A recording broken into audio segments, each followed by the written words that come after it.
Sanyu, Cindy. There's also, by the way, a brand new one out there. Good production. Yeah, it's really a good one, especially for Cindy. I know it's going to catch fire. It's just weeks old out there. Still on the lunch vibe. And right about this very time, allow me to take you through the storyline as we shall be unveiling our guests and our topic of discussion.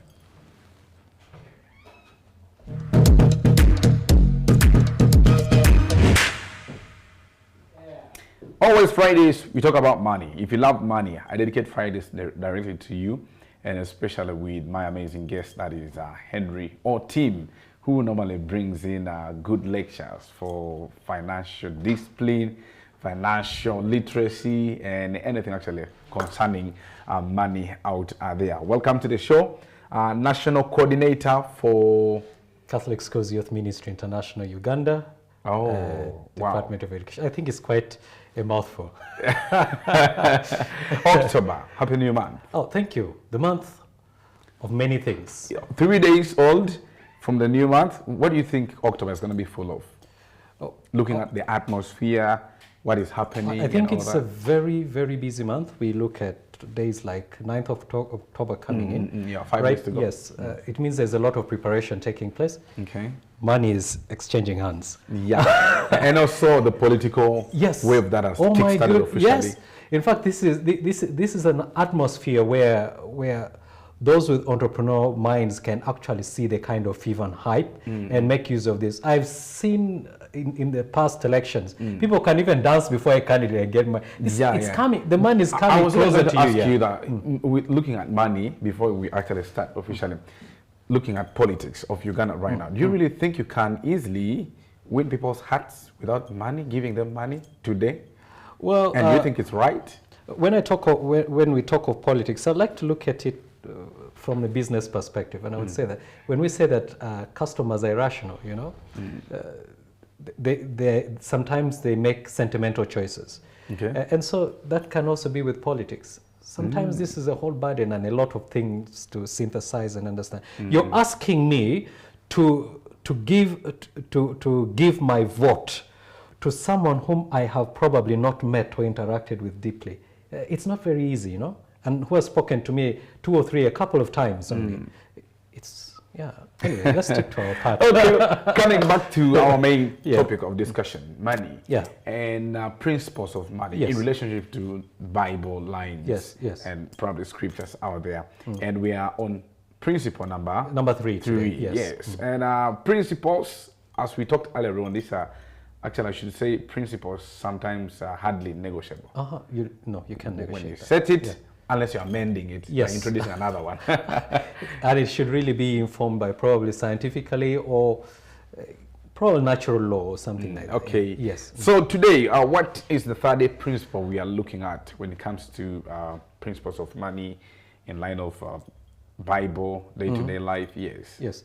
Thank you. Before I jump into the principle for today, I want to remind the members that last week's principle was money must be planned for. Yes. If you don't plan for money, then easy come, easy go. You're almost like a conduit for something that you've not planned for. Now, having learned that money has got to be planned for, today we are looking at something quite different. And take note that we are looking at it from the lens of the Bible. Today, the third principle is spend less than you earn.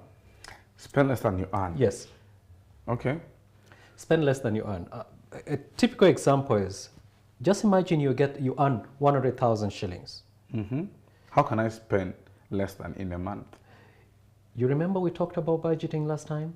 Yes. You forecast what you're going to, what your expenditure is going to be, and you try to make sure your expenditure is within the amount of money you earn. Because if you do not put your expenditure within, you're going to have a crisis. You're going to enter into borrowing, but there's no guarantee to pay back, you know, because you're already exhausting all your income. Yes. So is it possible for a human to live without debts? Yes, it's very possible, especially when it comes to financially. Yes, you can. Okay, maybe that's because I'm Ugandan, and I think it's impossible. Yes. No, it's very possible. It's very possible. There are people out there right now who probably don't even have a debt. Probably. Yes. By the way, even like when I was not working, when I didn't have any responsibilities, I didn't have debts. I didn't have debts. But once I started touching money, I definitely have debts. Probably sometimes not because I want them, but I find myself. Now you notice that when the responsibilities come, they come with expenditure. And if that expenditure is beyond what you earn, you're going to have trouble. You're going to have a crisis. It's just like what you use is more than what you get, what you earn. Definitely you'll get into a crisis. Okay. Yes. Okay, getting back to our principle for today. Spend less than what you earn. I gave an example. If you earn 100,000, make sure you tailor all your activities and all your expenditures to be within the 100,000 shillings. Okay. And preferably less. Okay. Preferably less. So that is the principle I would like to focus on. Some people may ask me otherwise. Okay, what about earning more? No. We are still looking at. Think about what you earn every month or each month. Then plan according to that and see as much as possible. Sometimes the expenditures are really ridiculous. You can't imagine. There are some things you find yourself spending money on, and yet you can live without. Some subscriptions, you may live without. Sure. In fact, I really give credit to people doing sales these days, and especially sales. Companies, businesses are investing a lot in sales, and therefore people are getting more attracted and even buying things that they don't need even to buy. Because of the way they market it, Perfect. They make you believe like you really need an this emergency, you need it. Yes. Have you ever received a text message and say that if you want to perform better, you need to have the, but you're already okay, isn't it? Without that service. So sure. They're really doing a great job. Kudos to those who are doing sales. Those are very passionate towards sales and marketing. Now I want us to come to a biblical, to take a part from the Bible. How does the Bible express this concept of spending less than you earn? Where do we see, what lessons do we see from the Bible? Yes. I'd like to begin with Proverbs 21:20. And this is what it says, that wise people live in wealth and luxury, but stupid people spend their money as fast as they get it. Come again. Wise people live in wealth and luxury, but stupid people spend their money as fast as they get. I think the question here comes, how do you behave when your paycheck comes? Yes. Has it found a mountain pile of debts? You know what happens? Usually, by the time the month is ending, you owe a litany of people money. So the Bible is teaching us that, look, if you're a believer or if you're reading the text, that it is good to have a wealthy mindset. Okay. Yes, and that entails being mindful of how you're going to approach your check. Approaching the check, how you approach matters. Yes, sure. Last time we talked of the need for planning. Yeah. Now here we are saying that, in fact, the planning should be deliberate to such a way that you should actually target spending less than what you earn. Like as you're budgeting, be mindful of how your check is. Yes. Okay. So because if you spend less than what you earn, it gives you some economic breathing space. Let's just imagine you lost your phone. You have to have something to turn to. Where are you going to get the money from? Yeah. Where do you get this money? It is from what you get out of your out of your budget. Yes. So it should be intentional. Try to live within your means. Yeah, I know it's not an easy thing, friends. It's not an easy thing. I wouldn't say it is easy. It takes the willpower and the decision to do it. However, the cost of not doing it will really, I think you know what it means. So when you don't do it. How can somebody, sometimes you can be told, reduce on the sugars. Yes. But how to apply it into act is the problem. So how can somebody learn, adopt, accept to spend within they earn or less than they earn? You know, there is something that somebody once said, that unaccounted for life is not worth living. So if you live as if you're the alpha and omega, that's how you'll spend everything, you know. Yeah. But if you have a mentor, if you have someone with whom you share your finances, someone who is going to hold you responsible, someone who is interested, you have the kind of mindset that, okay, I have got a task to perform and I'm actually answerable to. Some people have their groups, they have teams, they have people, mentors, they have all these resources that you can use if you find. It takes discipline. It's not for the faint-hearted. Yes, and that's why, you see, not everybody is going to make it very easily to become wealthy. No, it's because it takes a lot of sacrifice and discipline, and this is one of it. Yes, so that is one of the principles. What we see from the Bible, what it teaches us, that those who spend recklessly will certainly remain poor. Those who spend, if you spend recklessly, just think about, just only reflect on your expenditure today. Is it on something that you had in mind yesterday? Or 1 week ago? If it wasn't there before, then that is likely to be, it's likely to be a reckless expenditure unless it was an emergency. So unless it is an emergency, it's something that we would have to think of. I would like to bring us to another scriptural text. And that is still in Proverbs. Still in Proverbs 21, verse 17, which says, indulging in luxuries, wine, and rich food will never make you wealthy. I can't believe that the Bible is talking about food. Some people love food. Yeah, sure. And I think someone once said that those who really love food are usually referred to as Epicureans. So from the philosopher Epicurus. Everybody loves nice things. Yes. But too much of everything is always harmful. Yes, it's always harmful. So the scripture warns us, say, indulging in luxuries, wine and rich food will never make you wealthy. Getting anything just because you like it doesn't mean that you should actually have it. Yes. So here we say that spending. What if you can, what if your expenditure for that is actually in line of what you earn? What is the bigger picture? Because there's always a trade-off. Always a trade-off. You either sacrificing something now for tomorrow, or you have sacrificed what you're receiving now, yesterday. Okay. So there was a trade-off, or there is a trade-off. If you have not reached that point, then you should actually be doing it. You should actually be working towards that. Okay. So spending on unnecessary pleasures drains money and it prevents wealth. It's not very easy to have, let's say, following the trends and think you're really going to thrive financially. Yeah. It's a challenging notion, it's a challenging position. And maybe the last biblical text I want to bring out here is from the New Testament. Yes. 1 Timothy chapter 6, verse 6 to 8. It's a little bit lengthy, but if you bear with me, you're going to find how interesting it is. Okay, yeah. That, well, religion does not make us very rich if we are satisfied with what we have. Religion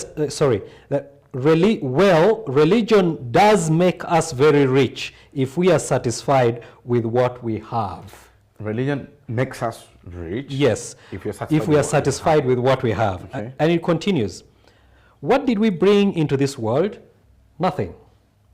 What can we take out of the world? Nothing.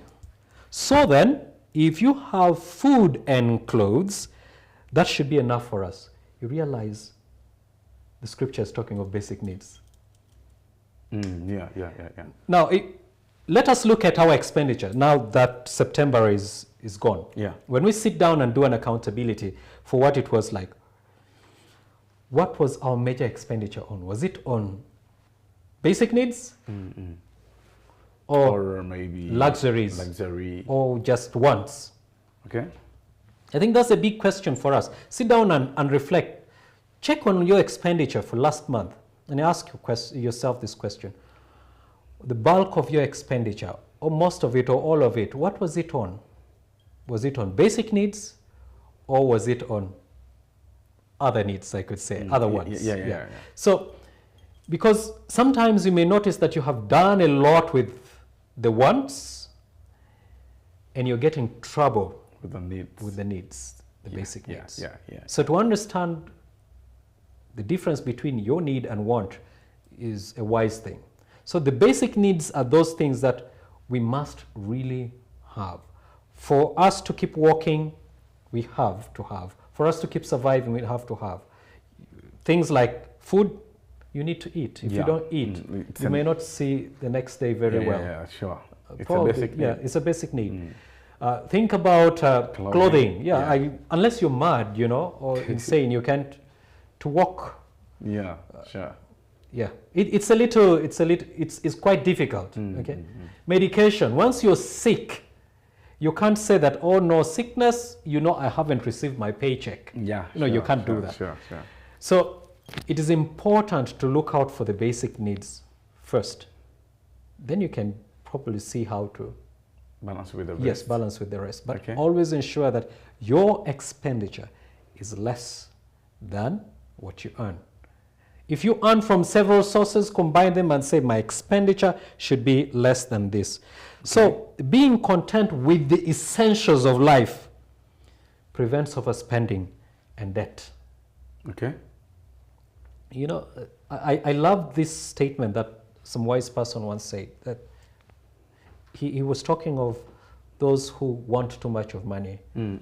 That you may think that you may want too much of money, too much of property, and too much of things.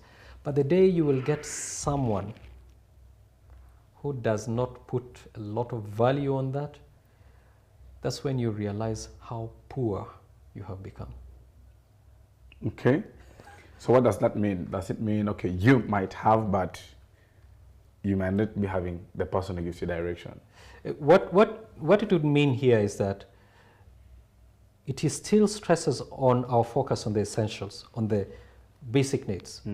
Now, in an environment such as corruption today, bribery and all those, you find people like a lot of money. Many people like to have money. They have even coined different terms. You hear the word sharp, and yet the person is corrupt. Okay. By the way, Yes, the person has a head, and yet it is foolishness.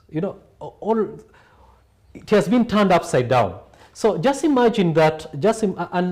And the biggest liability for corruption, the biggest liability for bribery, is someone who does not overvalue money, overvalue the property. Wow. Interesting. So the scripture now gives us the antidote to that. Are we complaining of corruption in our society, in our families? Things like bribery and the sort, dishonesty? The answer is with our appetites. Can we focus on the basic needs? That's what we can focus on, the essentials. All these others that come, as long as the essentials are there, it's easier to begin growing wealth when your focus is right. But if your focus is not right, use the other side, you spend more on the other side. Then later on, it's just like you have got money, then you're passing by town, and then you see beautiful clothes, spend all in clothes, and then later in the evening you realize you've got to eat. Sure. That's flipping the whole thing. Yes. Wow. So the main thing for today is spending within your earnings. Less than what you earn. Or less. Yes. Or actually less than what you earn. Out there. Yeah. So probably as we are winding up, maybe that rich advice, especially to the youth, by the way. In most cases, we the youth, we have jobs.